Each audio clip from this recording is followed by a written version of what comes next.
kung fully synthetic ang ginagamit nyo, at much more likely ito mangyayari sa loob ng makina nyo. Good day everyone! Papakita natin ngayon kung gaano katatag sa oil contamination itong dalawa na to. Ito ay fully synthetic at ito ang Supremium.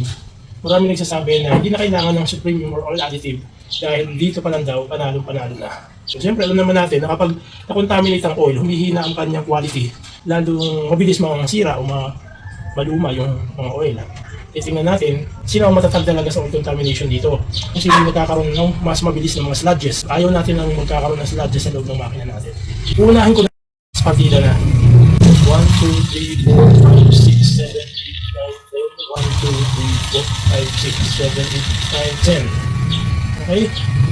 Dito naman 1, 2, 3, 4, 5, 6, 7, 8, 9, 10 1, 2, 3, 4, 5, 6, 7, 8, 9, 10 Kung mapapansin natin dito, halos from top to bottom, contaminated na siya. Wala ka na makitang tubig. Ibig sabihin hindi na nag-separate ang oil sa water.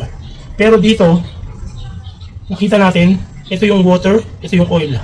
Hindi siya totally humalong katulad nito. So, dito pa lang, malinaw, makikita natin kung sino mas mabilis mag-contaminate. So, kung fully synthetic ang ginagamit nyo at ayaw nyo gumamit ng oil additive like Supremium, much more likely ito mangyayari sa loob ng makina nyo. Pero kung gusto nyo naman na mas matagal, mas maganda ang performance sa nyo, ito, kita naman natin na hindi basta-basta nakocontaminate ang oil pag may Supremium Liquid Diamond. So guys, papakita natin ngayon after 2 hours kung ano nangyari dun sa ating pinakita kanina na minix na oil and water.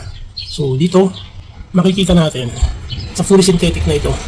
Ayan, nasa ilalim niya, maputi. Yan na yung nagiging sludges sa loob ng makina. Pero tingnan naman natin dito. Kung makikita natin, nag-clear siya. Yung oil nasa taas, yung water nasa baba. Ganun na pinoprotektahan ang ating mga metal parts sa loob.